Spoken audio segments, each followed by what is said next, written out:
Mardi 8 avril, sommaire du journal, tragédie à l'école EGTH de Pala après l'effondrement tragique des murs à l'école primaire EGTH de Pala qui a coûté la vie à 5 élèves et blessé des dizaines d'autres.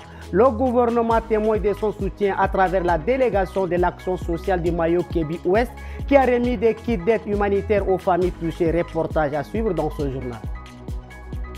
Nouveau leadership à la Fédération tchadienne de football association Tahir Oley Hassan et ses premières décisions marquantes.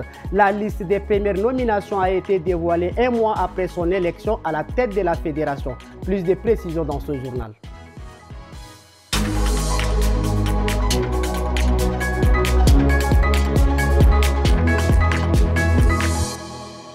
Bonjour à tous et bienvenue dans votre édition de 13h45. Souvenez-vous de l'effondrement d'un bâtiment scolaire à Pala, survenu le 3 avril dernier qui a coûté la vie à 5 élèves. Aujourd'hui, 12 blessés sont pris en charge en N'Djamena, tandis que 10 autres poursuivent leur traitement à Pala. Lors d'un point de presse tenu ce 7 avril dans son cabinet, le ministre de l'Éducation nationale et de la promotion civique, Aboubakar As-Siddiq Choroma, a démenti les rumeurs faisant état d'un décès parmi les blessés. Il a également annoncé des mesures, notamment la construction d'une nouvelle école.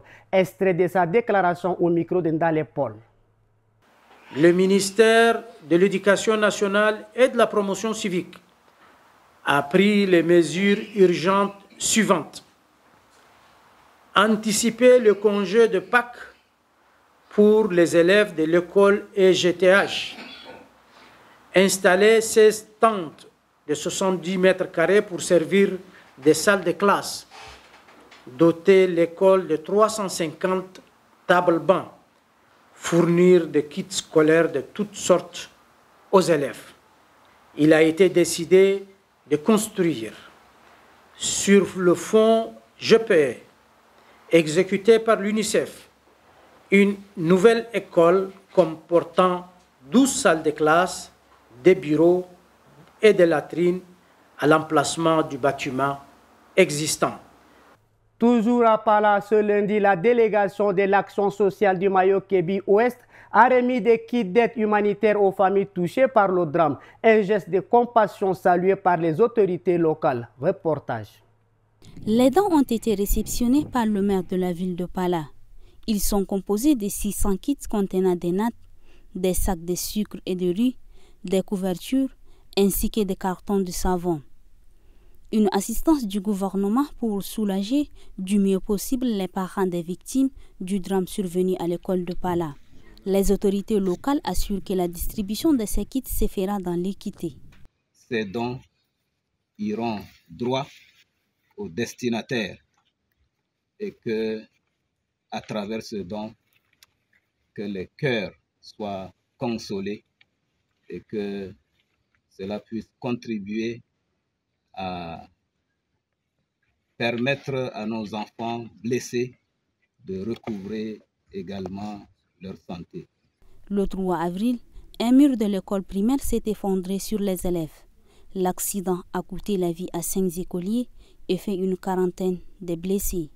À Abéché, dans l'est du Tchad, un moyen de transport atypique gagne du terrain. Le Raksha, ce tricycle indien devenu un véritable moteur économique pour une jeunesse en quête d'emploi, s'impose malgré les défis économiques. Focus sur une génération de conducteurs qui redynamise l'économie locale. Un reportage de notre correspondant à Abéché, Sien Ghislaine Alataoum. Dans les rues d'Abéché, il règne en maître, les Raksha. Ces tricycles d'origine indienne, utilisés comme taxis, sont devenus incontournables dans la ville.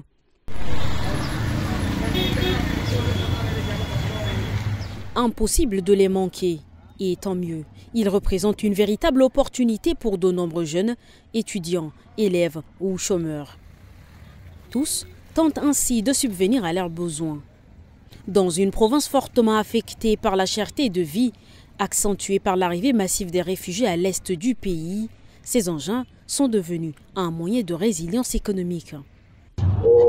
Les jours où je suis libre, je m'adonne à un travail afin de gagner un peu d'argent pour subvenir à mes besoins. Dieu merci, nous avons la possibilité de travailler, même si nous sommes confrontés à une seule difficulté, la hausse prix de l'essence. Un rickshaw peut transporter jusqu'à 4 ou 5 personnes. Chaque course peut apporter entre 1000 et 1500 francs CFA. Mais leur principal défi reste la pénurie du carburant qui freine considérablement leur activité. Un mois après l'élection de Tahir Oley Hassan à la tête de la Fédération tchadienne de football association, les premières décisions sont tombées. Plusieurs cadres ont été nommés à des postes clés, marquant ainsi le début effectif de son mandat. Les premières décisions sont tombées dans la soirée du 7 avril. Elles actent la nomination de plusieurs personnes à la tête de différents départements de la Fédération tchadienne de football association. Oumar Yaya alias Modou Kouta conserve son siège de directeur technique national. Deneo Jimflor Madingar est nommé chef du département du football féminin. Zamgak Sobarkos, Amantounia Adoum et Abakar Alamine alias Boli héritent respectivement des départements de futsal et beach score, des compétitions et du football de base et des jeunes. Tokomo Madiadoum prend quant à lui les rênes du département de la formation. Naïra Bakar signe son retour comme conseiller chargé de mission. Cette vague de nomination intervient un mois après l'élection du nouveau conseil de la FTFA. Une élection tenue dans un climat de contestation, plusieurs candidatures ayant été rejetées. Tahir Oley Hassan, seul candidat retenu, a été élu avec 58 voix sur 59. Cette élection a mis fin à plus de 4 ans de crise et à une longue période de transition. Une sélection des principales nouvelles du monde vous est présentée par Ghislaine Alatarom. Au Niger, la charte de la refondation récemment promulguée par Abdourahmane Tiani remplace la constitution suspendue après le coup d'État du 26 juillet 2023. Cette charte, fondée sur les recommandations des assises nationales, stipule que le français n'est plus la langue officielle, mais devient une langue de travail, tandis que le Hausa est désigné comme langue nationale.